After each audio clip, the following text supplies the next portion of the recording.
Selamat datang di rangkuman kelas 5, tema 4, sehat itu penting, subtema 2, gangguan kesehatan pada organ peredaran darah, muatan pelajaran bahasa Indonesia PPKN dan SBDP.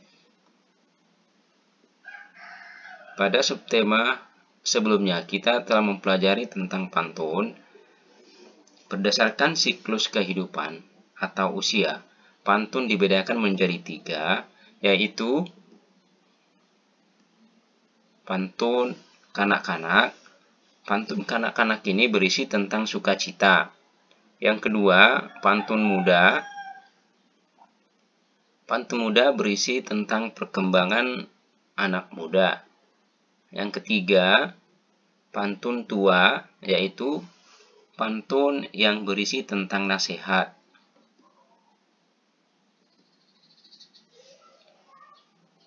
Sedangkan berdasarkan isinya, pantun dibedakan sebagai berikut. 1. Pantun jenaka adalah pantun yang berisi hal-hal lucu dan menarik. Yang kedua, pantun nasihat adalah pantun yang berisi nasihat dengan tujuan mendidik dan memberikan nasihat moral, budi pekerti, dan lainnya.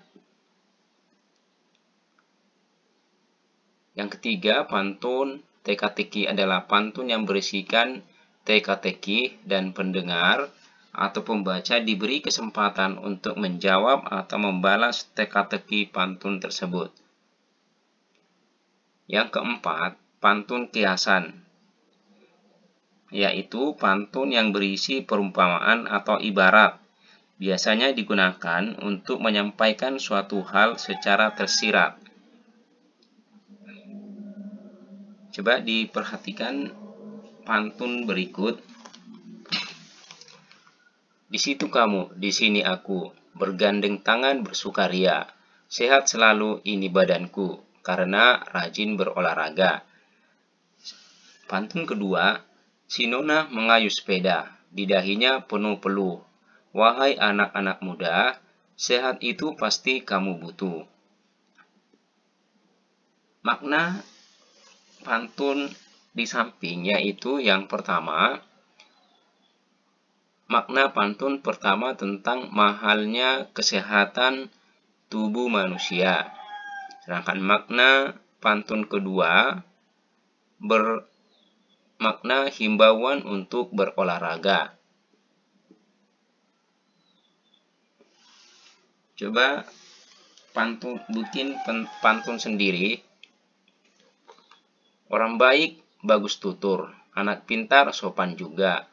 Olahragalah secara teratur agar daya tahan tubuh terjaga. Pagi-pagi berolahraga, keliling kampung berlari-lari. Belajar itu perlu berdoa supaya kita berilmu tinggi.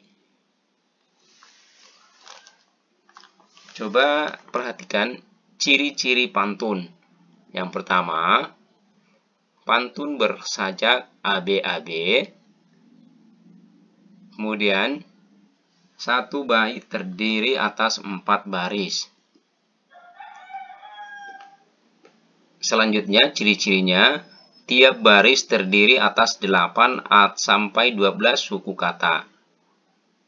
Baris pertama dan kedua adalah sampiran, sedangkan ketiga dan keempat adalah isi.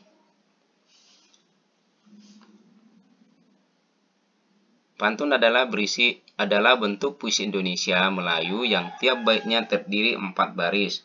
Berikut ciri-cirinya kita sudah baca di sebelumnya, yaitu pantun bersajak ABAB.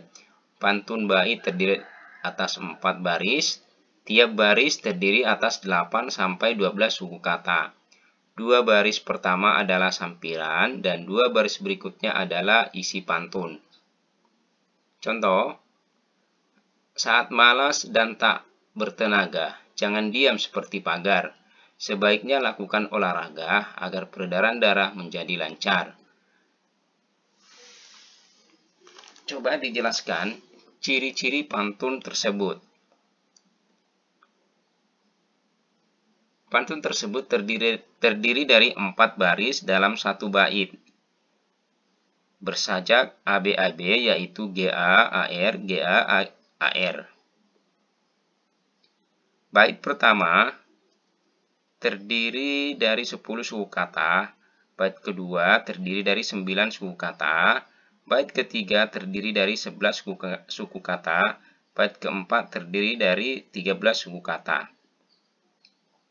Identifikasilah sampiran dan isi pantun di atas. Baris pertama dan kedua adalah sampiran. Saat malas dan tak bertenaga, jangan diam seperti pagar. Sedangkan baris ketiga dan keempat adalah isi.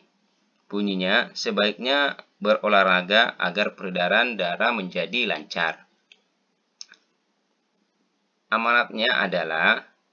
Amanat atau pesan dari pantun tersebut, sebaiknya berolahraga secara teratur agar peredaran darah menjadi lancar dan sehat.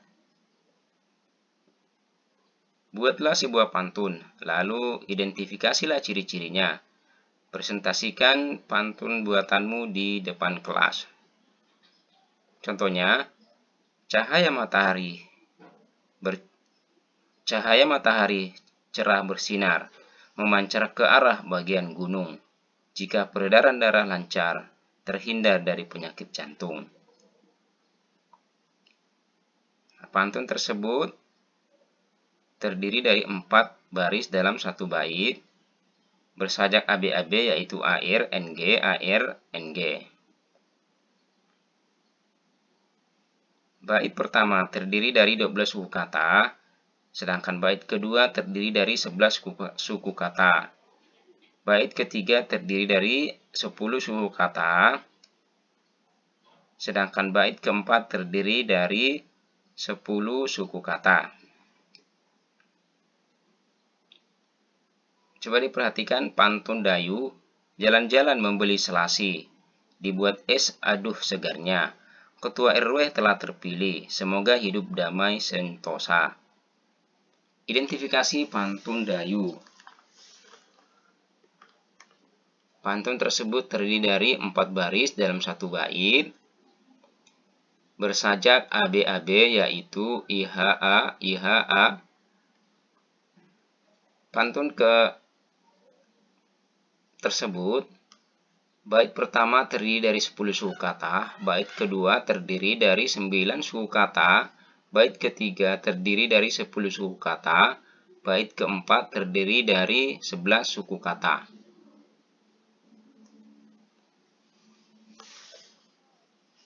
Ini ada pantun jalan-jalan ke kota hujan, naik turun melewati bukit. Jangan lupa gerakkan badan supaya kita tidak sakit. Apa makna pantun kedua tersebut? Isi pantun di atas yaitu tentang menjaga kesehatan. Menjaga kesehatan dapat dilakukan dengan menggerakkan badan.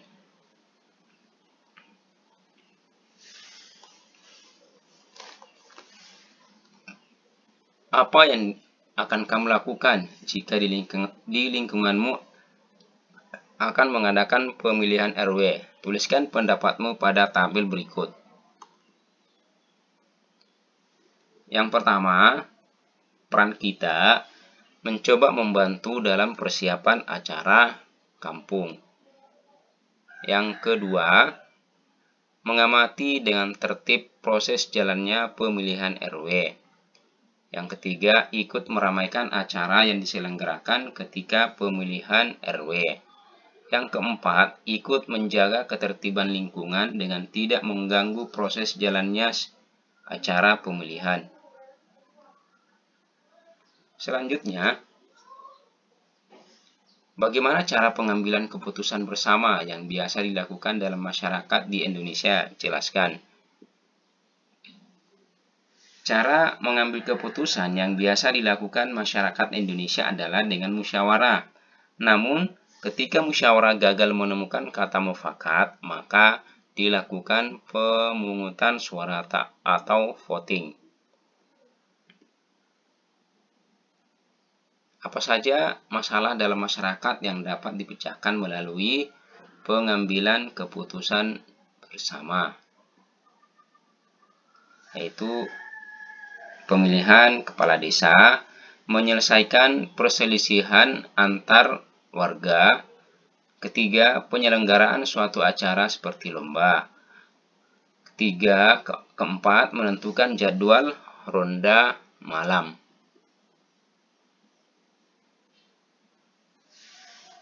Bagaimana cara masyarakat melaksanakan tanggung jawabnya sebagai warga?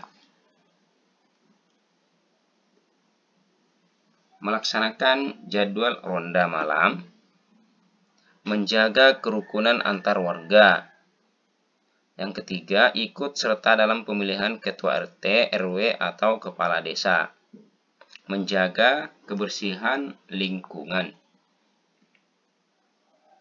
Selanjutnya, sebagai seorang siswa sekaligus warga, apa yang dapat kamu lakukan dalam bermasyarakat?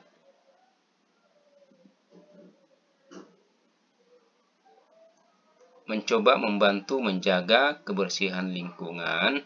Yang kedua, melaksanakan ketertiban dan kerukunan antar teman dan tetangga di masyarakat. Tata cara pemilihan ketua RW diatur dalam peraturan daerah. Peraturan tersebut dapat berbeda untuk setiap daerah di sekitar. Berikut penjelasan mengenai tata cara pemilihan ketua RW. Pertama, pembentukan panitia pemilihan ketua RW. Kepengurusan panitia ini harus disetujui oleh kepala desa setempat. Yang kedua, pendaftaran calon ketua RW kepada panitia dan penetapan calon ketua RW. Yang ketiga, penyelenggaraan pemilihan ketua RW. Yang keempat, pelantikan ketua RW baru.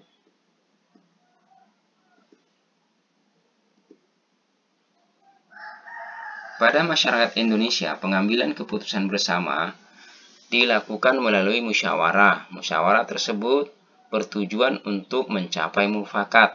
Apabila tidak mencapai mufakat, maka dilakukan voting. Pengambilan keputusan bersama dilakukan untuk memecahkan masalah dalam masyarakat, misalnya sebagai berikut. Pemilihan ketua RT atau RW, menentukan jadwal siskamling, menentukan jadwal gotong royong.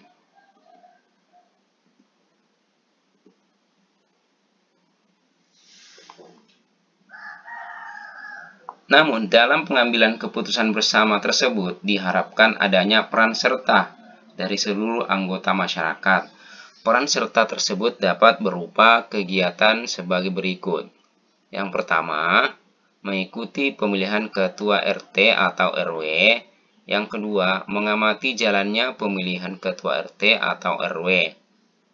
Ketiga, melaporkan pelanggaran yang terjadi pada saat pemilihan. Peran serta masyarakat tersebut merupakan bentuk tanggung jawab sebagai warga.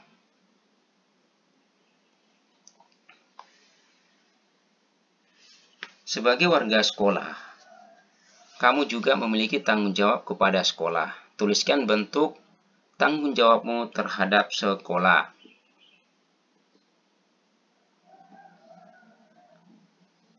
Tanggung jawabnya yang pertama, mematuhi aturan sekolah. Yang kedua, menjaga kebersihan sekolah. Yang ketiga, menghormati guru. Yang keempat, menjaga kerukunan antar warga sekolah. Yang kelima, menjaga nama baik sekolah. Tanggung jawabmu apa sih? Tanggung jawab adalah, apa yang dimaksud dengan tanggung jawab? Tanggung jawab adalah sikap dan perilaku seseorang untuk melaksanakan tugas dan kewajibannya yang seharusnya dilakukan, baik terhadap diri sendiri, keluarga, masyarakat, lingkungan, baik lingkungan alam, sosial, dan budaya, negara maupun Tuhan Yang Maha Esa. Nama kegiatan, jadwal piket kelas. Tugas untukku, menyapu ruang kelas dan merapikan meja, membuang sampah, dan mengepel lantai. Tanggung jawabmu atau tanggung jawab terhadap tugas. Jadi tanggung jawabku adalah mengerjakan dan melakukan tugas tersebut dengan sungguh-sungguh.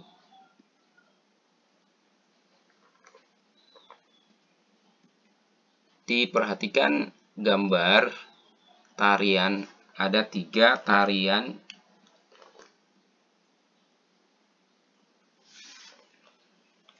Ketiga tarian tersebut, coba identifikasi properti masing-masing tarian tersebut. Yang pertama, pada gambar pertama, nama properti yang digunakan pada gambar pertama yaitu kipas, gelang, penghias kepala. Sedangkan pada gambar kedua, propertinya adalah topi, senjata, ikat pinggang. Gambar ketiga, propertinya yaitu panah, penghias kepala, kain selendang.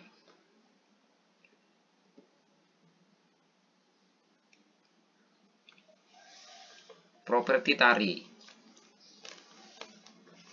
Properti tari adalah segala perlengkapan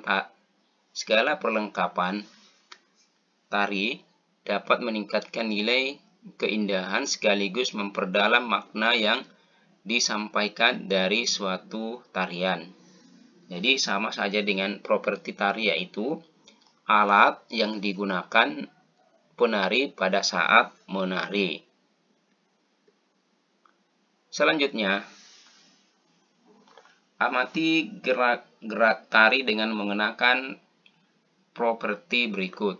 Amatilah juga pola lantai pada kedua gerak. Pola lantai apa saja yang terbentuk.